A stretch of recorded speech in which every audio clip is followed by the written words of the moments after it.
Hey, I'm Feedback Gaming, and this is the Great Houses of Calderia. And this video is sponsored by the Great Houses of Calderia. It's a Feudal Grand Strategy for PC, and you take the role of a noble family to assert dominance for the mythical province of Calderia. It's a game that focuses on real-time combat, feudal politics, character-driven gameplay, and of course, medieval-style feudal families. And let's just give it a shot. Let's dive straight in. Let's go. New game. Calderia was once known as a paradise. However, the rulers of the old grew hungry for power and knowledge, and devastation followed. The exact reasons for the downfall are long forgotten, and for centuries Calderia was taboo and was never to be visited again. My goodness, my job is to boost the tourism industry in this taboo region. The Home Office said not to visit this land.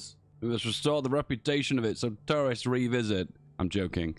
Okay, so we can re-roll the house, or we can actually name it. Of course, it's going to be house feedback. Of course. Continue. What is the etiquette of feudalism dictates? Each house has different ideals and traditions to value. So what is the valuable tradition of your house? Is it peace, idealists, warriors, isolationists, schemers, or scholars? There's something about learning that really appeals to me, and this makes each building upgrade 25% cheaper.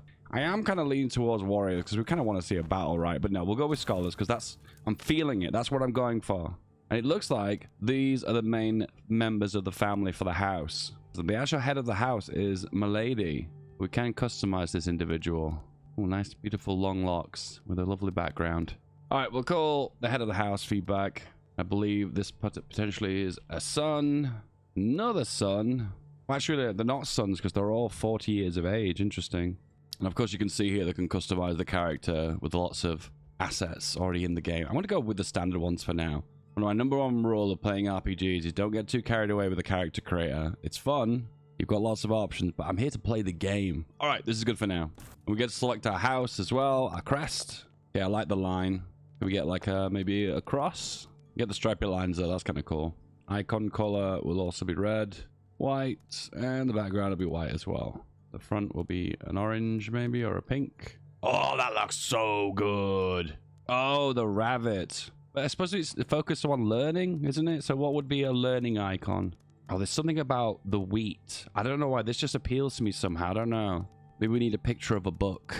Ooh, the scroll is pretty good. This kind of feels diplomacy. Oh, the key of knowledge. Knowledge. It has to be a golden key. Kind of clashes with the background though. Yeah, we go with the golden key. An orangey golden key. Boom. When our house embarked on the journey to Calderia, we went along the flatlands, the hillside, the mountain range, or the steppes. They all focus on certain resources. I don't know why, but something about crops and population feels like it's more intelligence-based and scholar-based. Okay, we need to establish our settlements. We have to select an area where to begin. As you can see, all of them are ranked as easy, apart from the northern one, which is ranked as medium. And they all have different attributes. I think I want to go for a beautiful coastal region, but it looks like the heartlands here is probably who our liege reigns. So I'm going to go with here, and we're going to call it feedback as well.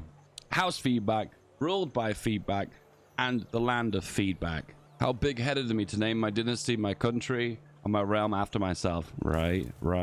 Choose your difficulty, and of course we're going to go with super easy difficulty. Would you like to play the tutorial? Yes.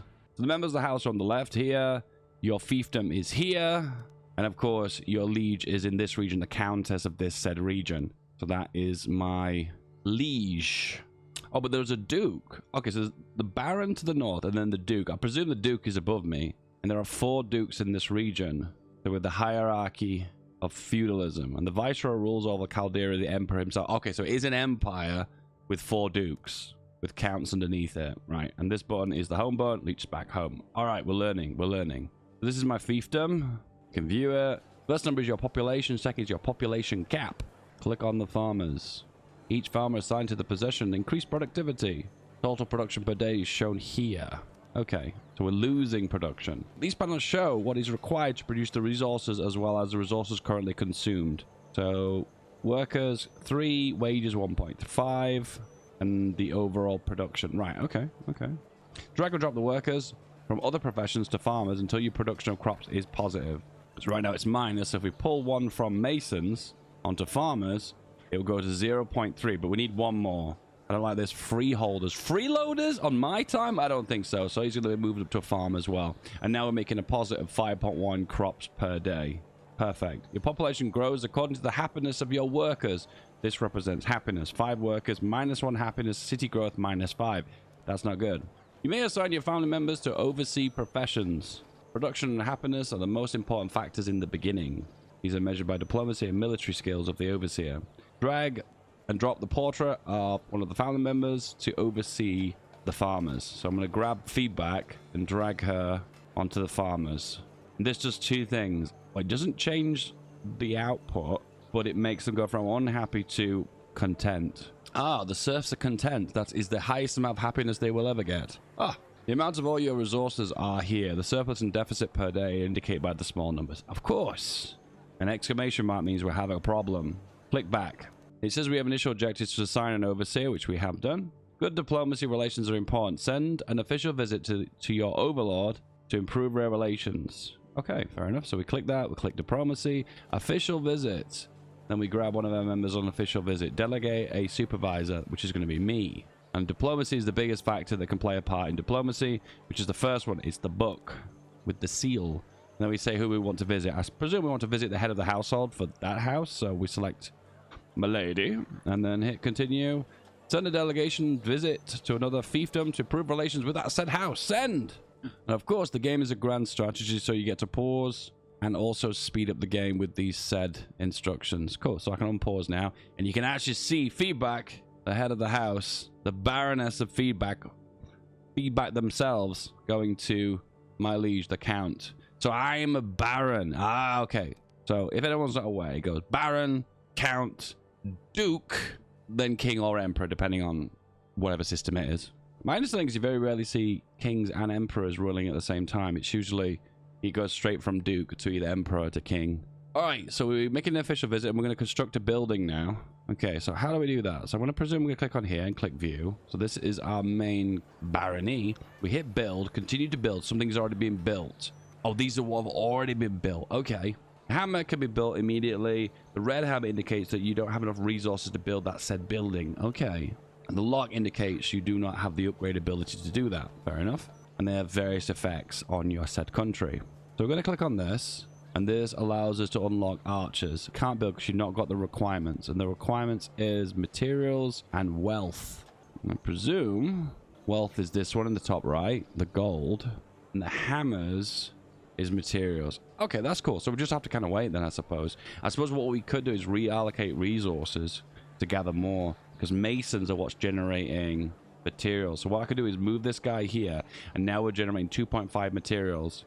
And I suppose we could move from the vineyard to the keep. And then we generate more gold. The other problem is now we have exclamation marks for the vineyard, indicating the production is halved. And also production of furs is low. And also production of horses is low.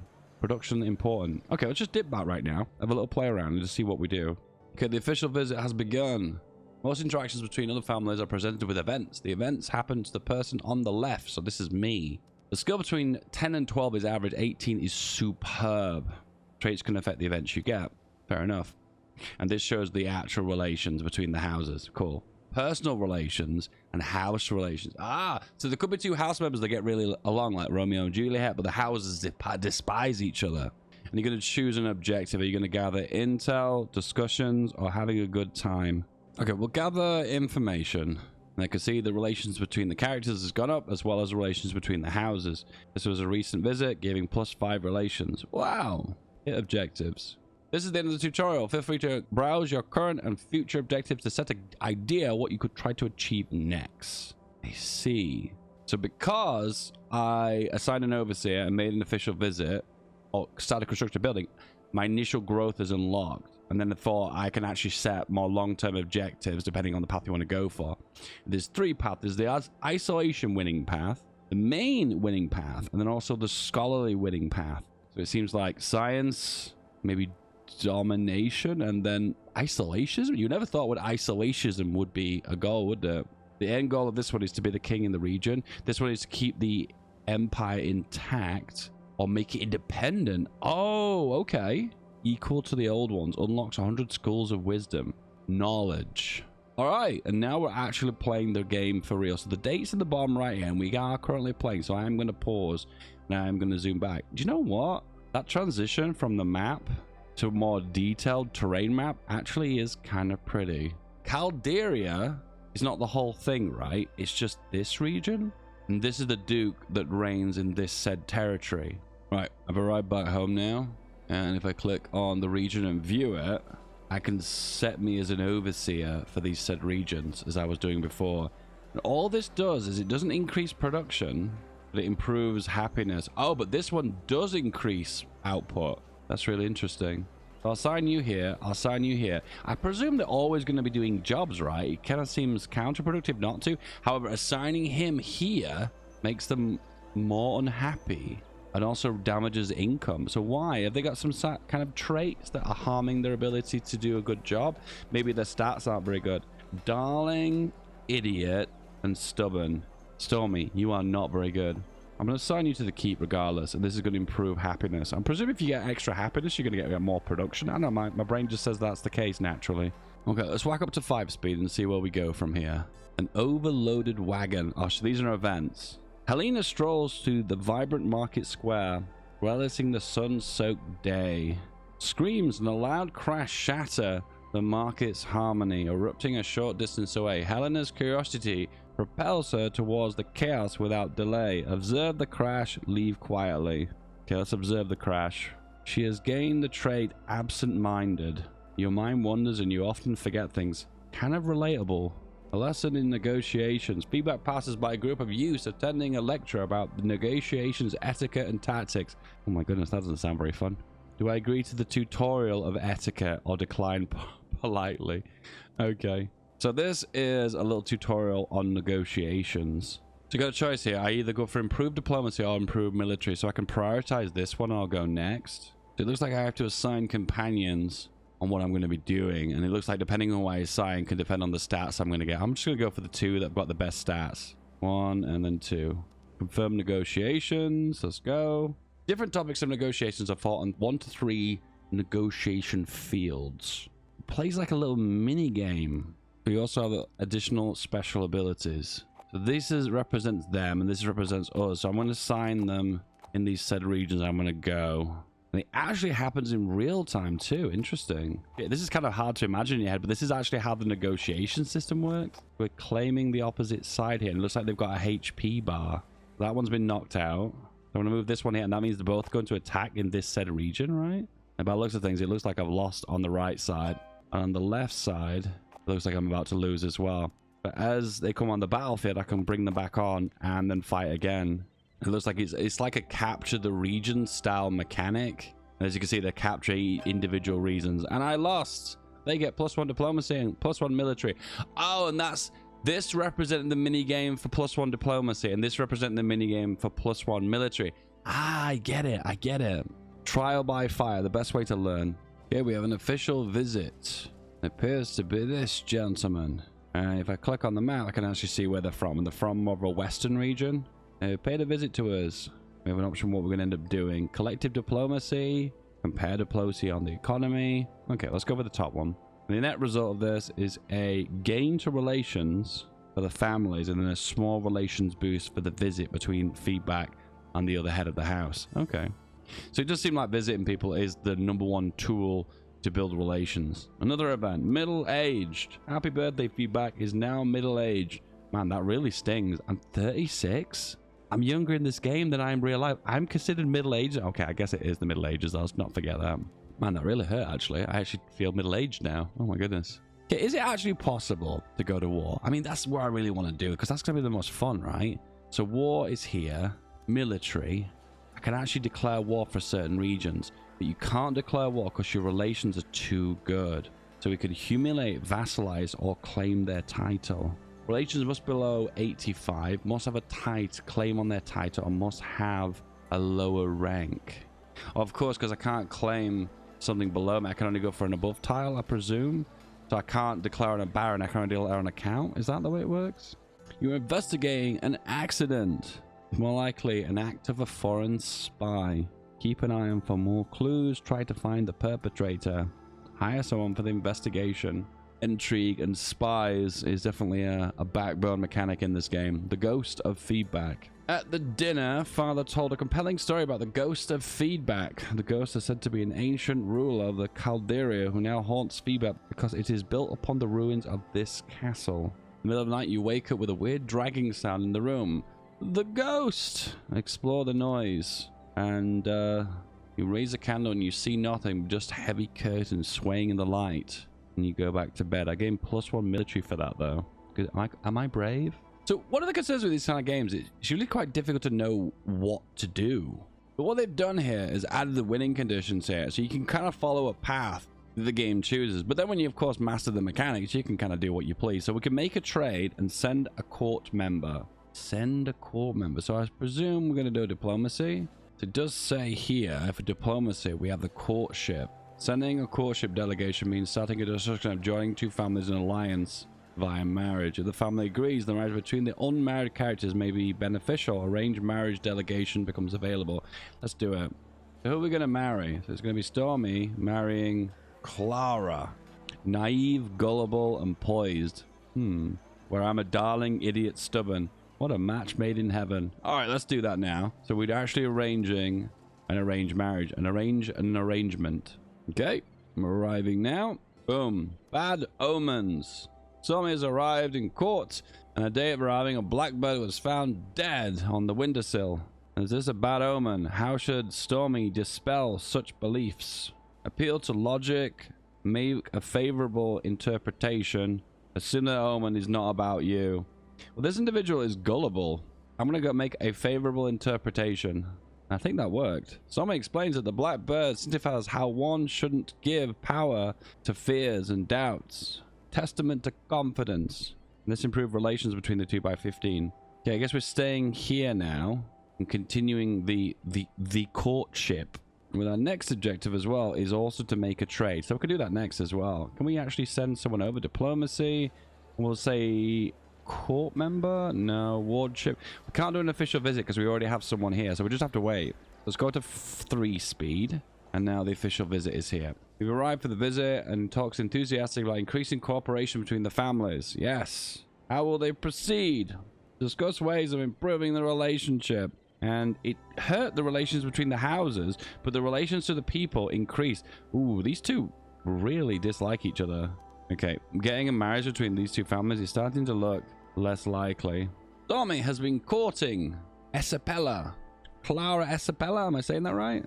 It helped her on the back of a beautiful brown mare. This horse suddenly gets agitated and rears up her hind legs. She cries, begging for help. Soothe the mare, slap the mare, calm the mare down, laugh in the situation. Oh, if you can see, when you hover over these ones, they highlight. So I'm presuming these outcomes are more likely. I think I'm going to calm Clara down. And that did actually work. It boosts relations between the characters. She giggles a little at the silly jokes that Stormy tells her. Independent merchant has arrived. Would you like to buy 10 wine? No, go away. I'm in the middle of courtship right now. No merchants, okay. Let's deal with this incident. Investigating an incident. Feedback has heard multiple reports about someone trying to spread false rumors about feedback. In feedback. This is getting a little bit confusing. Feedback, in feedback. Okay. Hire someone for the investigation. Find the perpetrator. Keep an eye out for clues. We'll lose some production to keep the eyes out. Okay. Tommy has become middle-aged.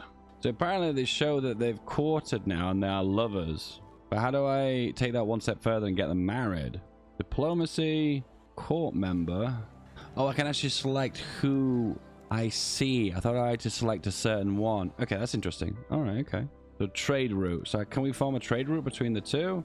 And I could specifically say that we're producing a heavy amount of crops and we could trade that for materials. So trade for materials. This is how many trips that we do.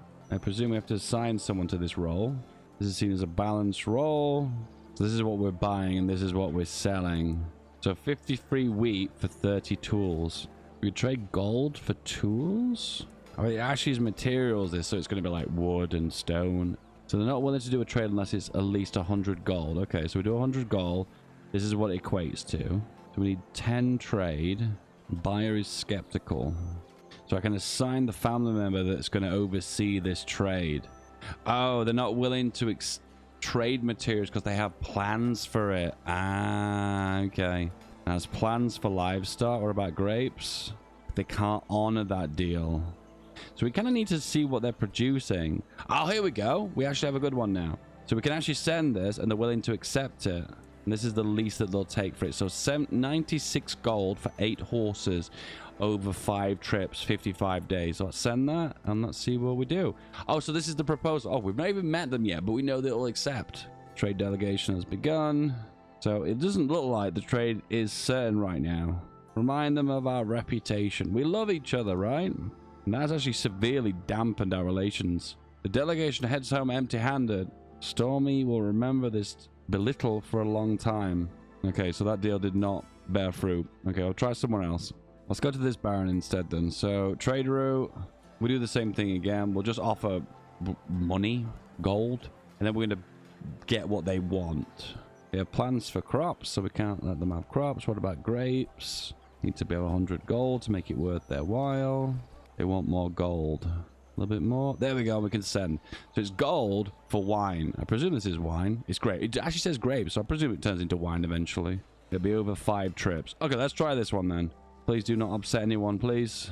We actually went by boat. That's interesting. So there's a mountain range here, so they couldn't actually go directly across. I didn't even notice that because I can't rotate. Trade proposal. Accept the trade proposal. We have boost relations between the families. Has that achieved one of my objectives? Make a trade. Yes, now we need to court a member. Maybe we should try and boost relations with this family now. Okay, let's speed the game up a little bit now. And let's see where we go from here. So we're making more trade relations. That's good. Practice our skills in fate. -1 military. Nice. Okay, go here. Diplomacy. And we'll try and court members again. We'll try and find one that's got good relations. Best possible relations. This is the house relationship, and this is the personal relationship, I'm presuming. Okay, we've got -6 relations. This is probably not going to work, but let's just give it a shot anyway. Then at least we can fulfill our objectives. Border tax. Contest the fee. Pay the fee. I'll just pay the fee. So as you can see, the relations are building personality traits for the characters. And I suppose if you want to build a character that can perform better or worse in a certain way, that's kind of one you want to be more careful of eventually selecting. Okay, court member has been requested. Asked to speak with you. Boost relations between the two. I realize it's 2 guys. This relationship will not bear children. Oh, they can marry now. Okay, so we did actually go for the court event here. We just didn't proceed with it. Okay, okay. Marriage proposal. Try to convince them to join our house. Oh, so we have to play the mini game with this again. I'm going to try and auto-resolve this. Oh, I have to select 4 companions. Auto-resolved. And the result, the house feedback gains the right to arrange a wedding within 90 days. And this member will now join our family. They get the claim to the title is denied and gain a spy to the other fiefdom. Okay. So is the marriage now set in stone? Have we got the marriage yet? Yeah, so we've courted a member. We've made a trade. Oh, we still haven't constructed a building yet. Oh, okay, okay. I'm jumping ahead here. Construct a building. That's good. Initial growth. So go into the view of the city. Click build and see what we can build. So we can actually build stone walls here. And this unlocks archers. Let's do that. Build, confirm. Does it instantly build? No, it takes 125 days. Okay. And then we'll proceed with the game. 125 days we need to wait. And then the next objective we're going to go for. So we're going to arrange the wedding. And then we can unlock 7 companions, 5 military units, recruit a spy, and gain your fiefdom to 12 population. With a lot more things to achieve next time around. So not only are these like your objectives here, but these are messages of importance you should kind of care about, like notifications. The wedding! The outcome of the wedding is nothing. Okay. Let's have a look at the house and see the production of this building. So we're now at 87 days. You can't pause from the build screen. You have to hop out to the world view. The marriage arrangement failed. Oh, it was the northern house. Right, okay. Is the southern house going to result in something? Official visit once again. What do I want to do? Fashion or trade or politics, diplomacy. Politics and diplomacy. Okay, so what I'm trying to do is construct a building now still. So if I go into my build, 51 days. We're 63% built now. We'll go 3 speed and just go as fast as we can. We can select a new tradition now. So not only do we have scholars, but we can pick another one. Oh, and they branch out from here. Population growth needed to gain population is 10% smaller. Do you know what? That seems the role we're going for. We're going for kind of isolationist diplomacy build, plus also focusing on technology. So kind of building tall, it seems like the right choice there. Initial growth. Build a building. You have built a keep. Growth is here. And another official visit. So it looks like everyone's visiting me. Improve relationship. Yes, we have a relationship now. Okay, pause. Pause. Hold off. And now we have unlocked number 2. The ABCs of diplomacy. The next one is we need to arrange a marriage. And that did not go too well last time. So is it possible we could do diplomacy? Can't do a court visit. What about this one? Diplomacy, court member, milady. And the relations are really good between these two. 44-year-old and 43. Everyone's a lot older in this game.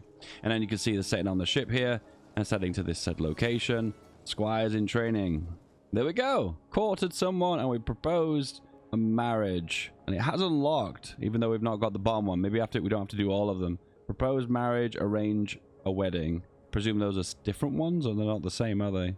The next one is the fundamentals of feudalism. 7 companions. I'm not sure what that means. And unlock 5 military units. So that tells me I have to build a series of buildings, all that have the ability to unlock different units. In this case, archers. I want to see every time we get a new population, we can assign it for that said production. And in this case, we're a massive farm civilization here, producing loads and loads of wheat to trade for other goods around the world. As you can see here, we're gaining materials even though we're not producing them at home because we're trading away our wheat for the production of materials. Okay, we're going to recruit a spy. Maybe we can force ourselves to make a claim. So what we could do now, we've got a spy implanted into this southern baron, is we can attack their trade routes, arson their buildings, spread propaganda, slander them. Slander campaign to harm relations between your houses. Bad relations between houses may have a justification for war. Slander campaign. A severe slander. Slander their ancestry and their rights of nobility. Minus 63 relations. Nice. Diplomacy. I have to do the entry again to recruit another spy to harm their relations again, to get their relations down enough. So I'm going to recruit another spy. Send a spy over. Then intrigue. And we can do another slander campaign. And then the event will fire. The slander campaign. Once again, slander the ancestry and right of nobility. Minus 58 relations. Okay, they really hate each other now. As our relations low enough now, we can actually make a claim. Yeah, declare war to humiliate. Declare war. Let's do this. And we have got war between the two parties now. Now we select our barony, military, raise an army. Once again, feedback, leading the house. All the boys are going to arrive. Raise an army.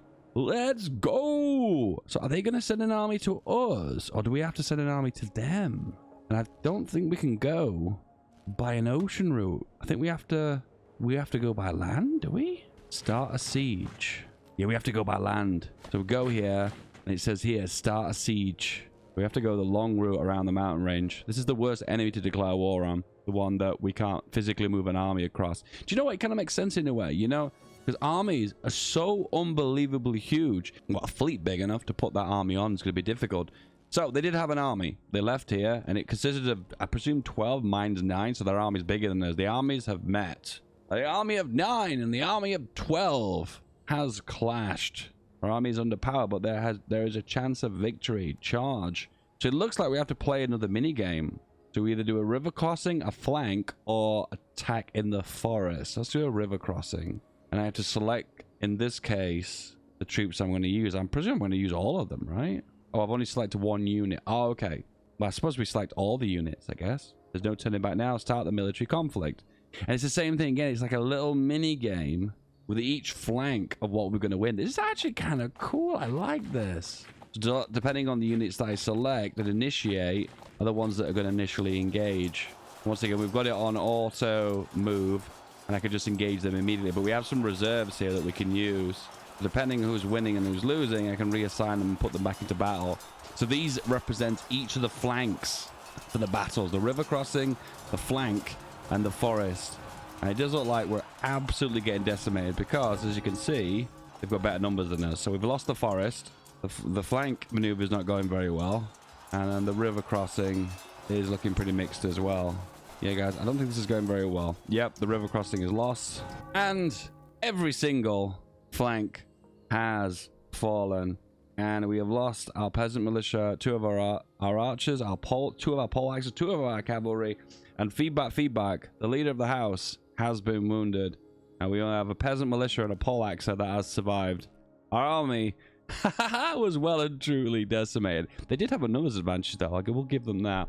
And as you can see here, I am running away with my tail between my legs, and they are marching on with a full army of 10 ready to dump string me and annihilate me. It's actually interesting to see if they make it all the way back, what's actually going to happen. So I'm going to retreat back to my hometown here, and what is going to happen? Are they going to try and siege me, or they're setting our farms on fire? Oh, so they're attacking the countryside and damaging our raw resources. They're not actually choosing to siege us, and they're going for all of our production buildings. They've raided the farms, the woods, the mines, and now they're sieging our capital. So once again, I can sign a family member for this and then specifically raise an army. It won't let us raise this army. I think probably because there's too many troops. Oh, we don't have enough resources. It's showing in red here. So we can raise this tiny army, and they're actually sieging. We're joining negotiations. Drag a family member for negotiations. Send negotiations. Pay war reps. Population move. Temporary claim. And overlord raises taxes. Send. Another overloaded wagon that's crashed. So many wagons are running off the roads. Maybe we need speed limits. The siege has started. Oh, and we're actually going to do the siege. So there's 2 city walls and city gates. We'll prioritize the walls. Send in the pole axe and the cavalry. You're only choosing 2 units. Ready? Off you go. You know what? We'll put everyone on the city gates. So we'll just hold the gates. But they're going to break the walls down eventually, aren't they? So it's not really going to help me. But initially, the city walls on the left have fallen. The ones on the right have fallen. Oh! So when one of them falls, they can reinforce all of their troops into the center. As you can see here, absolutely mauled, defeated, outnumbered. The siege was lost. And Helena has been wounded as well. So they have captured my capital now. And they're still burning my farms. Am I meant to negotiate a loss here?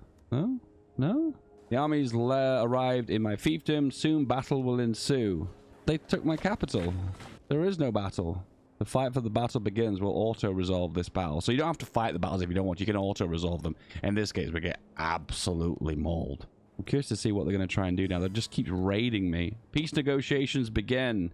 Oh, and the negotiations are also a mini game. And in this case, you get avoid paying war reps.